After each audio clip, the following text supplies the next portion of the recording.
Hi friends, welcome to my dreams world. Ranjith కోపంగా ఇంటి లోపలికి వచ్చి సూట్ తీసి బెడ్ మీదకి విసురుతాడు. ఏమైందండి? ఆ శక్తి మళ్ళీ వచ్చాడు. మీరెందుకు భయపడతారు? ఐశ్వర్యకి ఎలాగో గతం గుర్తులేదు కదా. కానీ వాడు తనకి గతం గుర్తు చేసే ప్రయత్నాలు మొదలుపెట్టాడు. వాడేం చేయలేడులే అని లైట్ తీసుకున్నాను.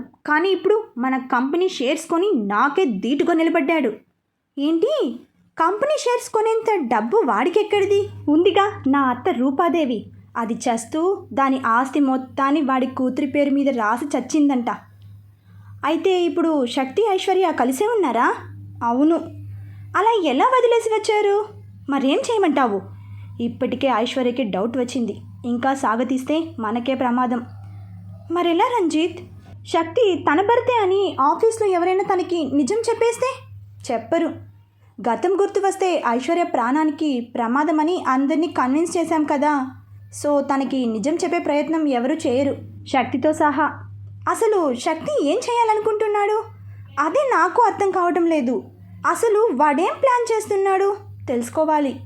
లేదంటే ఐశ్వర్య మన చెయ్యి దాటిపోతుంది. క్యాంటీన్లో లంచ్ ఆర్డర్ ఇచ్చి టేబుల్ దగ్గర కూర్చున్నారు ఇద్దరు. శక్తి టేబుల్కి చెయ్యి ఆనించి తననే చూస్తూ కూర్చున్నాడు. ఏంటి? ఏం లేదే. మరెందుకు అలా తినేసేలా చూస్తున్నావు? ఒక 5 మినిట్స్ ఆగు, లంచ్ వస్తుంది. చీచి, నేనేమి తిండిపోతుని కాదు. ఇక్కడికి వచ్చిందే కాసేపు నిన్ను తనివి తీరా చూసుకుందామని. ఒక విషయం అడుగుతాను, నిజం చెబుతావా? అడుగు బంగారం. నువ్వు అడగడం నేను చెప్పకపోవడమా? అడుగు. అసలు ఏ ధైర్యంతో నాతో ఇలా మాట్లాడుతున్నావు? నీ దగ్గర నాకు మొహమాటం ఏంటి చెప్పు. మన మధ్య ఆ అడ్డుతెరలు అన్నీ ఎప్పుడో తొలగిపోయాయి. ఏ ప్రశ్నకి తిన్నగా సమాధానం చెప్పవా? నేను అడిగిందేంటి, నువ్వు చెప్పిందేంటి? నువ్వు అడిగిన ప్రశ్నకు సమాధానం అదే. కానీ నువ్వే అర్థం చేసుకోలేకపోతున్నావు. నిజంగానే నాకు అర్థం కాలేదు. మనసుతో ఆలోచించు, సమాధానం ఖచ్చితంగా దొరుకుతుంది. ఐశ్వర్య తన కళ్ళలోకి చూస్తూ ఉండిపోయింది. భోజనం రావడంతో చూపు తిప్పుకుని పక్కకి చూస్తూ ఉంది. హలో, భోజనం చెయ్యి. నువ్వు తిను, బాగా ఆకలిగా ఉన్నావు కదా. భోజనం కలిపి ముద్ద నోట్లో పెట్టుకునేసరికి శక్తికి పొలమారుతుంది. ఐశ్వర్య తన తల మీద తడుతూ గ్లాస్ తీసి నీళ్లు తాగించింది. నీళ్లు తాగి తన వైపు చూస్తాడు. నెమ్మదిగా తిను. ఎక్కడా? నేనింకా స్టార్ట్ చేయందే. కొంపదీసి నువ్వు కానీ మనసులో తిట్టుకుంటున్నావా? నేనెందుకు తిట్టుకుంటాను? ఏమో, నేను విసిగిస్తున్నాను కదా. అలా అని నేను అన్నానా? అంటే నీకు కోపం రావడం లేదా? నాకు సహజంగా కోపం రాదు, నాకు తెలుసు. నీకెలా తెలుసు? అంటే అలా తెలుస్తుంది అంతే. నిజం చెప్పు, ఇంతకు ముందు మనం ఎప్పుడైనా కలిసామా? అంటే నా యాక్సిడెంట్కి ముందు. నీకేమనిపిస్తుంది? ఇదేం క్విజ్ ప్రోగ్రాం కాదు. ప్రశ్నకి ప్రశ్న అడుగుతున్నావే కానీ సమాధానం మాత్రం చెప్పడం లేదు. నేను చెప్తే మాత్రం నువ్వు నమ్ముతావా? అది నువ్వు చెప్పేదాన్ని బట్టి ఉంటుంది. అందుకే చెప్పడం లేదు. ఐశ్వర్య అసహనంగా శక్తిని చూస్తూ ఉంది. చూసింది చాలే, భోజనం చెయ్యి. మనం త్వరగా వెళ్ళాలి. నీ గొడవలో పడి వర్క్ గురించి మర్చిపోయాను. గుర్తు చేయడానికి నేనున్నాను కదా. తిను. తింటాలే. ఇంతలో శక్తి ఫోన్ రింగ్ అవుతుంది. మీనా నెంబర్ చూసి తింటూనే ఫోన్ లిఫ్ట్ చేసి స్పీకర్ ఆన్ చేశాడు. నివి నీతో మాట్లాడుతుందంట. సరే ఇవ్వు. ఇదిగో ఇస్తున్నా. చెప్పు తల్లి, అన్నం తిన్నావా? తిన్నాను డాడీ. నువ్వు అమ్మని తీసుకువచ్చేస్తావా? నివి మాటలు విని ఐశ్వర్య ఫోన్ వైపే చూస్తూ ఉండిపోయింది. చెప్పాను కదా టైం పడుతుందని. మీ అమ్మని ఖచ్చితంగా తీసుకొస్తాను. అప్పటి వరకు నువ్వు వెయిట్ చెయ్యి, ఓకేనా? సాయంత్రం నీకు ఐస్ క్రీమ్ తీసుకొస్తాను. సరే డాడీ. గుడ్ గర్ల్, ఉంటాను. ఫోన్ ఆఫ్ చేసి ఐశ్వర్య వైపు చూసేసరికి తను ఫోన్ చూస్తూ ఆలోచనలో పడిపోయింది. ఐశ్వర్య, ఏమైంది? అది ఏదో అన్ఈజీగా ఉంది. వాట్? ఇప్పటి వరకు బాగానే ఉన్నావు కదా, మరి ఇప్పుడేమైంది? తెలియట్లేదు. మైండ్ అంతా ఏదో గందరగోళంగా అనిపిస్తుంది. మాట్లాడుతూనే స్పృహ తప్పి కింద పడిపోయింది. శక్తి కంగారుగా దగ్గరికి వచ్చి తన తలని ఒడిలో పెట్టుకున్నాడు. ఐశ్వర్య, ఐశ్వర్య, ఏమైంది ఐశ్వర్య? డాక్టర్ ఐశ్వర్యకి ఇంజెక్షన్ చేసి బయటకు వచ్చాడు. నో ప్రాబ్లం, తను బాగానే ఉంది. ఎక్కువగా స్ట్రెస్ అయినట్టుంది, అందుకే స్పృహ తప్పి పడిపోయింది. ఇంజెక్షన్ ఇచ్చాను, కాసేపట్లో మెలకువ వస్తుంది. Thank you doctor. It's okay. Doctor బయటకు వెళ్ళిన తర్వాత ఐశ్వర్య దగ్గరికి వచ్చి పక్కనే కూర్చుని తన చెయ్యి పట్టుకున్నాడు. నిన్ను ఇలాంటి పరిస్థితుల్లో చూడాల్సి వస్తుందని నేను అసలు ఊహించలేదు ఐశ్వర్య. కానీ నీకేం కానివ్వను. నీ సమస్య తీవ్రత ఏంటో ఇప్పుడే నాకు అర్థమైంది. మన పాప గొంతు వింటేనే నువ్వు ఇలా అయిపోయావు. ఇక గతం గుర్తుకు వస్తే ఏమవుతుందో. కానీ నాకు నమ్మకం ఉంది, నువ్వు పూర్తిగా కోలుకుంటావు. నివిని నన్ను గుర్తుపడతావు. ఐశ్వర్యకి స్పృహ రావడంతో చెయ్యి వదిలి దూరంగా జరిగి కూర్చున్నాడు. కళ్ళు తెరిచి చుట్టూ చూస్తుంది. నేనెక్కడున్నాను? కంగారు పడకు, ఇది మీ ఫామ్ హౌసే. మా ఫామ్ హౌస్ గురించి నీకెలా తెలుసు? గూగుల్లో సెర్చ్ చేశాను. ఏంటి? లేకపోతే ఏంటి? నీ డ్రైవర్కి తెలుసు కదా, తనే తీసుకువచ్చాడు. ఏదో పనుందని వెళ్ళిపోయాడు. ఓ, థ్యాంక్ యూ శక్తి. పర్లేదు, కానీ సడన్గా ఏమైంది నీకు? ఏమో నాకు అర్థం కావడం లేదు. ఏమైంది నాకు? ఇద్దరం లంచ్ చేస్తున్నాం, అప్పుడు నీ ఫోన్ మోగింది. తర్వాత చాలే, డాక్టర్ నీకు స్ట్రెస్ ఎక్కువైందని చెప్పారు. ఆ విషయం గురించి ఎక్కువగా ఆలోచించకు. ఐశ్వర్య మౌనంగా ఉండిపోయింది. మీ ఇంటి దగ్గర దించేనా? సరే రా. ఐశ్వర్యని తీసుకుని బయటికి వచ్చాడు. తనని కారులో కూర్చోబెట్టి శక్తి పక్కనే డ్రైవింగ్ సీట్లో కూర్చున్నాడు. ఐశ్వర్య మౌనంగా ఆలోచిస్తూ ఉంది. ఏంటి సైలెంట్ అయిపోయావు? నీ పాప కదా? అవును, వాయిస్ చాలా బాగుంది. పాప ఇంకా ముద్దుగా ఉంటుంది, అచ్చం నీలాగా. అదే వాళ్ళ అమ్మ పోలిక అంటున్నా. నీ వైఫ్ ఏమైంది? శక్తి తన వైపు చూస్తాడు.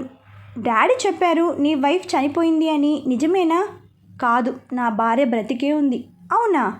మరి పాపని నిన్ను వదిలేసి ఎలా ఉంటుంది? ఉండాల్సిన పరిస్థితి కలిగించాడు ఆ దేవుడు. ఈ వయసులో అమ్మ లేకుండా ఉండడం చాలా బాధాకరమైన విషయం. నీ వైఫ్ ఎక్కడుందో చెప్పు, నేను కన్విన్స్ చేసి తీసుకొస్తాను. చెప్పానుగా, తను రాలేని పరిస్థితిలో ఉంది అని. తనకి పాప అన్నా నేనన్నా ప్రాణం. అలా వదిలేసి వెళ్ళిపోయే మనిషి కాదు. మరెందుకు దూరంగా ఉంటుంది? నీలానే తను కూడా గతం మర్చిపోయిందిలే. ఐశ్వర్య షాక్తో శక్తి వైపు చూస్తుంది. ఓయ్, సరదాగా జోక్ చేశాను, అదేం లేదు. పాపని ఓదార్చడానికి మీ అమ్మ వస్తుంది అని మభ్య పెడుతున్నాను అంతే. ఓ సారీ. అంటే నీ వైఫ్ నిజంగానే చనిపోయిందా? శక్తి సమాధానం చెప్పకుండా మౌనంగా ఉండిపోయాడు. ప్రశ్నలతో నిన్ను ఇబ్బంది పెడుతున్నట్టున్నాను. అదేం లేదు. ఇల్లు రావడంతో కార్ బ్రేక్ వేశాడు. ఐశ్వర్య శక్తి వైపు చూస్తుంది. నన్నేం చూస్తావు? మీ ఇల్లు వచ్చింది. నాకు అబద్ధం ఎందుకు చెప్పావు? నేనేం అబద్ధం చెప్పాను? మా ఫామ్ హౌస్ అడ్రస్కి డ్రైవర్ తీసుకువెళ్ళడని చెప్పావు. కానీ ఇవాళ అసలు డ్రైవర్ రానే లేదు. శక్తి ఏం చెప్పాలో అర్థం కాక అయోమయంగా చూస్తున్నాడు. నువ్వు నాకు ఏదో చెప్పాలి అనుకుంటున్నావు, కానీ చెప్పలేకపోతున్నావు. అలా ఏం లేదే. అర్థమైంది, నువ్వు చెప్పాలి అనుకోవడం లేదు. సరే, అదేంటో నేనే తెలుసుకుంటాను. నాకు కావాల్సింది కూడా అదే. ఏంటి? తెలుసుకుంటాను అంటున్నావుగా, తెలుసుకో.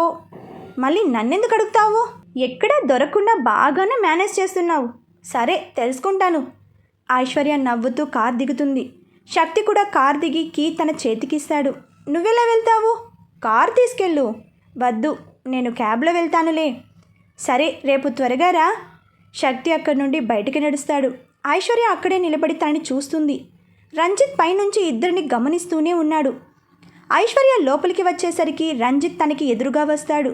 ఫోన్ చేస్తే నేను వచ్చేవాడిని కదా ఐశ్వర్య, నువ్వు డ్రైవ్ చేసుకుంటూ వచ్చావా? లేదు డాడ్, శక్తి తీసుకొచ్చాడు. ఐశ్వర్య, నీ మంచి కోసమే చెబుతున్నాను. అతనికి అంత ఇంపార్టెన్స్ ఇవ్వొద్దు.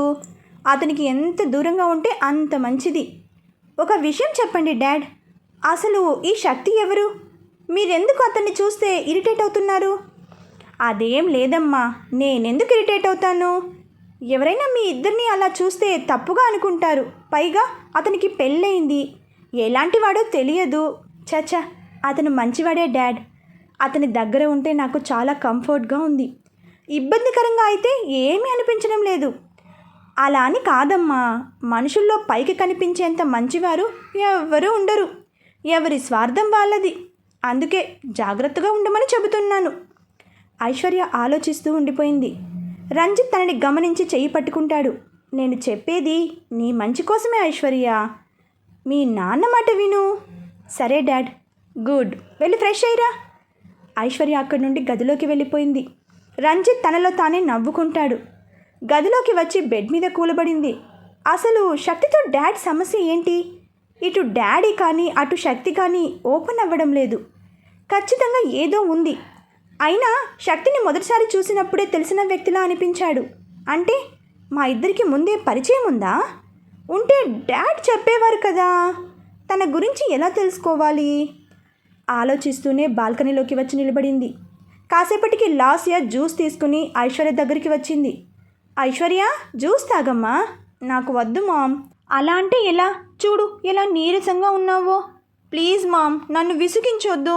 నా బంగారం కదూ, జ్యూస్ తాగమ్మా, లేకపోతే మీ డాడీ నన్ను తిడతారు. సరే ఇటివ్వు. జ్యూస్ గ్లాస్ తీసి సింక్లో వంచేసి గ్లాస్ లాస్య చేతిలో పెడుతుంది. తాగేశానని చెప్పు, ఓకేనా?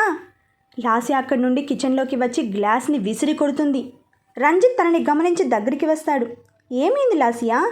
నేను ఎంత ప్రేమగా మాట్లాడినా అది మాత్రం నా మీద నమ్మకం ఉంచడం లేదు. చిన్నప్పటి నుంచి నా మీద పెంచుకున్న ద్వేషం వల్ల అనుకుంటాను. గతం మర్చిపోయినా నా మీద ద్వేషం మాత్రం అలానే ఉండిపోయింది. కొన్ని రోజులు ఓపిక పట్టు లాస్య. ఇంకెన్నాళ్ళు? ఈ ఐశ్వర్యతో ప్రేమగా మాట్లాడాలి అంటే నాకు చాలా కంపరంగా ఉంది. మీరు చేయించిన ఆ బాంబ్ బ్లాస్ట్లో అది చచ్చినా బాగుండేది. లాస్య, మనకి ఐశ్వర్య అవసరం చాలా ఉంది. అప్పటి వరకు తనకి ఎలాంటి డౌట్ రాకూడదు. మన అవసరం తీరే వరకు మేనేజ్ చెయ్యి. ఆ తర్వాత దాన్ని ఏం చేయాలో అప్పుడు ఆలోచిద్దాం. సరే, గుడ్. నువ్వు డైమండ్ నెక్లెస్ అడిగావు కదా, ఆర్డర్ ఇచ్చాను. అది రెడీగా ఉందని ఫోన్ చేశారు. వెళ్దామా? థ్యాంక్స్ రంజిత్. సర్లే పద. లాస్యని తీసుకొని కిచెన్ నుంచి బయటకు వెళ్ళిపోయాడు. మానస ఫ్రిడ్జ్ డోర్ వేసి షాక్తో అక్కడే నిలబడి ఉండిపోయింది. అంటే శక్తి చెప్పింది నిజమే. ఆ బ్లాస్ట్ చేయించింది డాడీనా? ఇంత దారుణంగా? నో.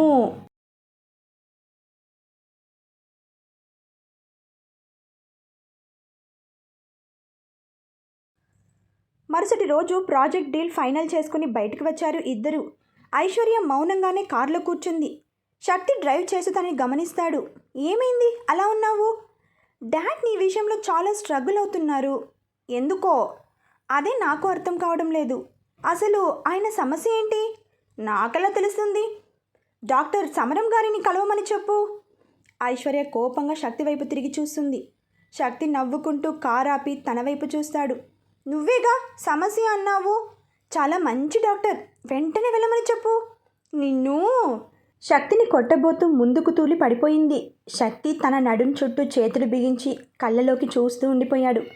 కార్ అద్దం చప్పుడు అవ్వడంతో ఇద్దరు దూరంగా జరిగారు. శక్తి కార్ అద్దం దించి చూస్తాడు. సార్, కళ్ళద్దాలు తీసుకుంటారా? వద్దు, మంచి టైంలో వచ్చి చెడగొట్టాడు వెధవ. మనసులోనే తిట్టుకుంటూ విండో క్లోజ్ చేసి కార్ స్టార్ట్ చేశాడు. ఐశ్వర్య తలదించుకుని పక్కకి తిరిగి కూర్చుంది. ఆఫీస్ దగ్గర కార్ ఆగగానే ఐశ్వర్య కార్ దిగి ఆఫీస్ లోపలికి వెళ్ళిపోయింది. భగవంతుడా, ఏమిటి నాకు ఈ పరీక్ష? కట్టుకున్న పెళ్ళాన్నే మళ్ళీ లైన్లో పెట్టాల్సిన పరిస్థితి వచ్చింది నాకు. ప్రపంచంలో ఉన్న 8 వింతల్లో నా జీవితం కూడా ఒక వింతలా మారిపోయేలా ఉంది. కార్ పార్క్ చేసి ఆఫీస్ లోపలికి వస్తాడు. ఆఫీస్ లోపలికి వచ్చేసరికి ప్యూన్ ఎదురుగా వచ్చి నిలబడ్డాడు. సార్, మీ క్యాబిన్ రెడీ చేశాను. నా క్యాబినా? అవును సార్, మీరు ఐశ్వర్య మేడం క్యాబిన్లో ఉంటున్నారు కదా, అందుకని రంజిత్ గారు మీకు సపరేట్. సరే, ఎక్కడ నా క్యాబిన్? రండి చూపిస్తాను. లాస్య కంగారుగా గదిలోకి వస్తుంది. రంజిత్ అద్దంలో తనని చూసి వెనక్కి తిరిగి చూస్తాడు. ఏమైంది లాస్య? ఒకసారి బయటికి రండి. రంజిత్ చెయ్యి పట్టుకుని బయటికి తీసుకువచ్చింది. శక్తి హాల్లో దర్జాగా టీవీ చూస్తూ కూర్చున్నాడు. రంజిత్ కోపంగా దగ్గరికి వచ్చి శక్తి ఎదురుగా నిలబడ్డాడు. అడ్డు తప్పుకో మామా, మంచి సాంగ్ వస్తుంది. శక్తి చేతిలో రిమోట్ లాక్కుని టీవీ ఆఫ్ చేశాడు. టీవీ ఎందుకు ఆఫ్ చేశావు? నా ఇంట్లో పనేంట్రా నీకు? హా హా ఇది నీ ఇల్లని ఎవడు చెప్పాడు మామా? అంటే కొన్ని డాక్యుమెంట్స్ తీసి రంజిత్ చేతికి ఇచ్చాడు. ఆ డాక్యుమెంట్స్ చూసి షాక్ అవుతాడు రంజిత్. కార్తీక్, అదే నీ కొడుకు, ఈ ఇంటిని నాకు రాసిచ్చాడు. ఇవ్వడానికి వాడెవడు, తీసుకోవడానికి నువ్వెవడివిరా? వాడు నీ కొడుకు, నేను నీ అల్లుడిని. నా భార్య ఐశ్వర్య ఈ ఇంటిని తన తమ్ముడు కార్తీక్ పేరు మీద రిజిస్టర్ చేయించింది. అప్పటికి తను మైనర్ కాబట్టి గార్డియన్గా మిమ్మల్నే పెట్టింది. కానీ కార్తీక్ ఇప్పుడు మేజర్ అయ్యాడు కదా, సో తన పేరు మీద ఉన్న ఇంటిని నాకు రాసిచ్చాడు. ఇప్పుడు ఈ ఇల్లు నాది. రంజిత్తో పాటు లాసే కూడా షాక్తో శక్తిని చూస్తూ ఉండిపోయింది. ఐశ్వర్య క్యాబిన్లో నేను ఉండకుండా చేస్తావా? అందుకే ఇంట్లోకి చేరాను. ఇప్పుడు ఎలా ఆపుతావు? శక్తి, మర్యాదగా వెళ్ళిపో, అదే నీకు మంచిది. అరే, నా ఇంట్లో నుండి నన్నే వెళ్ళిపోమని చెబుతున్నాడు. విచిత్రంగా లేదు? ఇప్పుడు నేను ఒప్పుకుంటేనే మీరు ఈ ఇంట్లో ఉండగలిగేది. ఆ విషయం మర్చిపోకండి మావయ్య గారు. రంజిత్ కోపంగా దగ్గరికి వెళ్ళబోతుంటే లాస్య చెయ్యి పట్టుకుని ఆపుతుంది. మీరు ఆగండి. వద్దులే శక్తి, నువ్వు ఇక్కడే ఉండు, మేము కూడా ఇక్కడే ఉంటాం. That's better. నా లగేజ్ బయట కార్లో ఉంది, నా రూమ్లో పెట్టించండి. రంజిత్ చేతిలో రిమోట్ లాక్కుని సోఫాలోకి విసురుతాడు శక్తి. ఆ ఫోర్స్కి టీవీ ఆన్ అయింది. నీ పాపం పండెను నేడు, నీ భరతం పడతా చూడు, నీ పాలిట యముణ్ణి నేను, నీకు కరెక్ట్ మొగుడిని నేను. శక్తి మెట్లు ఎక్కుతూ సాంగ్ విని వెనక్కి తిరిగి చూస్తాడు. అబ్బబ్బబ్బబ్బా, ఏమి సాంగు! మామా, నీ సిచ్యువేషన్ ఆ టీవీకి కూడా తెలిసిపోయినట్టుంది. లాస్య రిమోట్ తీసుకుని టీవీ ఆఫ్ చేయబోతుంటే శక్తి వద్దని చెబుతాడు. ఎందుకు టీవీ ఆఫ్ చేస్తున్నారు? మంచి సిచ్యువేషన్ సాంగ్, ఎంజాయ్ చేయండి. నేను నా డార్లింగ్ని కలిసి వస్తాను. నవ్వుకుంటూ పైకి వెళ్ళిపోయాడు. రంజిత్ అసహనంగా గదిలోకి వెళ్ళబోతుంటే లాస్య చెయ్యి పట్టుకుని ఆపుతుంది. ఏవండి, టీవీ ఏం చేయమంటారు? నా నెత్తి నేసి కొట్టు, పో అవతలికి. రంజిత్ కోపంగా గదిలోకి వెళ్ళిపోయాడు. రిమోట్ పక్కన పడేసి లాస్య కూడా రంజిత్ వెనకే వెళ్ళింది. రంజిత్ని ఒక ఆట ఆడుకుంటున్నాడు మన శక్తి. ఇంకా ఎలా ఎలా విసిగిస్తాడో తరువాత వచ్చే అప్డేట్స్లో తెలుసుకుందాం. ఫ్రెండ్స్, మీకు ఇలా నచ్చినట్లయితే లైక్ చేయండి, సబ్స్క్రైబ్ చేయండి, బెల్ ఐకాన్ ప్రెస్ చేయండి. బాయ్ ఫ్రెండ్స్, మరొక భాగంతో కలుసుకుందాం.